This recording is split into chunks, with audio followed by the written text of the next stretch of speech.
seperti apa mungkin persiapannya, Mas Angga? Persiapannya alhamdulillah agak menguras waktu dan tenaga ya, karena walaupun gue udah pernah berumah tangga, tapi kali ini yang akan gue bikinin pesta, gue siapin berdua sama calon. Persiapannya itu 2 bulan sebelum acara itu udah dipersiapin, mulai dari siapa aja harus hadir, siapa yang kita undang, terus persiapan itu kayak pakaian dari keluarga, mempelai perempuan dan laki-laki itu harus seragam. Kita memang siapin sama lokasi, sama tempat ya. Kita juga ngedilnya nggak sebentar karena perlu negosiasi ya. Kan kita supaya dapat tempat yang sesuai, terus harganya juga bagus, nggak terlalu mahal, dealing bintang tamu, dealing pengisi acara, sama untuk hiburannya juga kan kita perlu persiapan gitu. Jadi udah berapa persen dan pelaksanaannya kapan, Mas? 85% lah. Sekarang itu tinggal cetak undangannya akan segera dikirim ke tamu-tamu yang udah di list. Terus ada beberapa tamu VIP juga yang kita siapin, mulai dari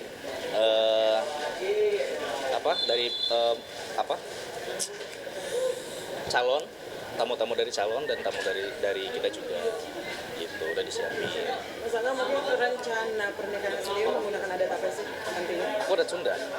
Adat Sunda, karena kan aku dari Jawa Barat, jadi adat Sunda yang aku pakai. Tadi juga mau pakai adat daerah dari calon istri ya, cuman kayaknya dari adat Sunda aja, karena menurut kita setelah diskusi itu kita sepakat untuk pakai adat Sunda aja gitu. Tapi bukan berarti kita nggak mau ya, pakai adat Sunda aja udah sepakat. Pelaksanaannya kapan, Mas Angga? Bulan ini tanggalnya tuh tanggal 23 bulan 6, lokasinya di Jakarta, lokasinya di Gatot Subroto. Nanti teman-teman saya kirimin invitation-nya ya, sama siapa tadi, Mas Aden ya? Ya, itu buat teman-teman media yang saya undang, nanti tunjukin undangan itu gitu. Karena nggak semua bisa hadir, nggak bisa masuk. Itu berarti undang berapa orang, Mas? Di undangan saya tuh 250 orang, keluarga dan beberapa tamu, karena memang tempatnya nggak bisa menampung banyak. Mas, pertimbangannya apa nih? Artinya ya Mas Angga kan kalau kita lihat lumayan agak lama juga pasca cerai dari pertimbangan akhirnya memutuskan untuk menikah, apa sempat ada rasa trauma nggak, Mas, saat itu untuk menikah sampai akhirnya memutuskan mantap untuk menikah? Kalau trauma sih mungkin ada ya, tapi nggak terlalu yang berlarut lah, karena saya mikir usia makin bertambah, hidup harus tetap berjalan, nggak perlu yang didramatisir terlalu juga. Kebetulan sudah bertemu sama orang yang bisa saling paham, kita komunikasi juga bagus. Menurut saya nggak ada alasan saya untuk menunda gitu.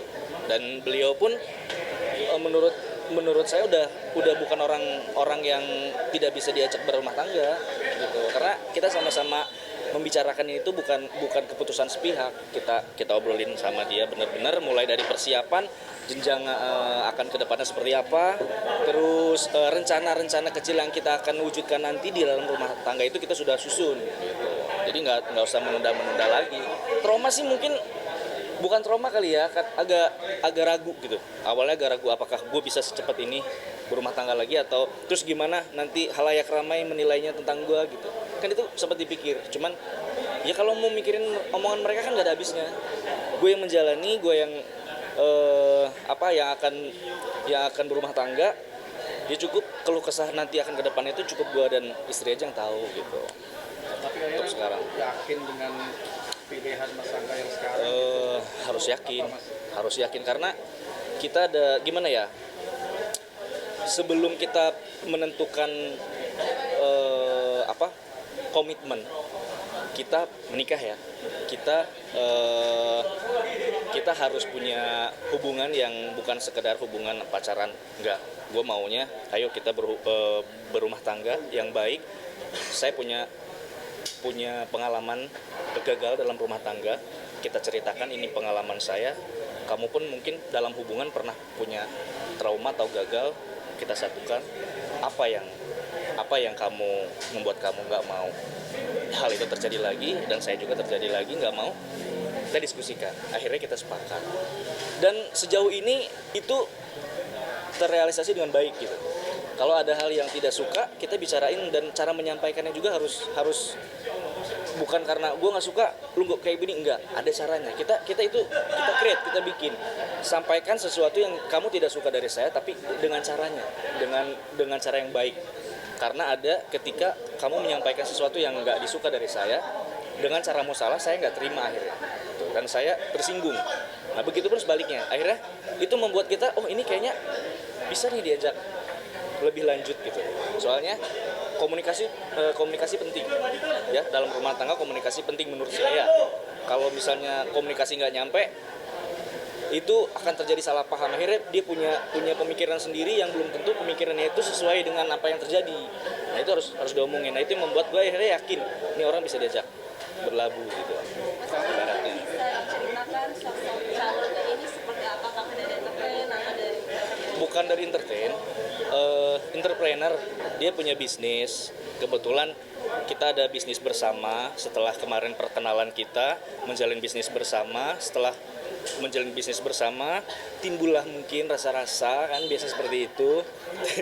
Dan dia menurut saya orangnya itu open minded, tidak kuno.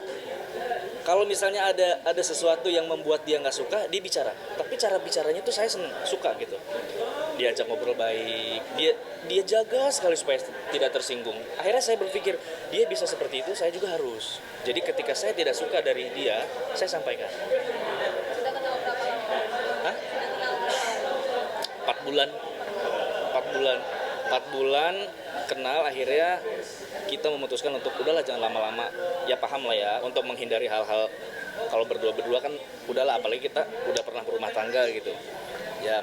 Untuk menghindari itu ya akhirnya kita menikah, dan kita tentuin tanggalnya. Sosoknya seperti apa, udah pasti perempuan. Cantik nggak? Ya menurut saya cantik. Istri kan cantik. Terus dari mana? Dari kalangan artis atau bukan? Bukan. Di entrepreneur. Tinggalnya di mana? Di luar kota. Orang NTB. Kita bertemunya di mana? Di sosial media. Ya. Banyak yang bilang dia itu sosialita. Seperti apa? Sosialita itu kalau saya pribadi nggak paham ya. Sosialita itu orang yang kumpul-kumpul dengan teman-teman perempuannya terus foto-foto dengan barang-barang branded, itu sosialita. Atau dia bersosialisasi dengan orang-orang lain terus dia abadikan momen-momen tersebut, kan itu juga bisa dibilang sosialita ya. Ya aku tahu sih dia punya beberapa teman perempuannya yang kalau kemana-mana dia selalu abadikan momen-momen itu gitu loh. Sosialita banget sih enggak ya, enggak lah.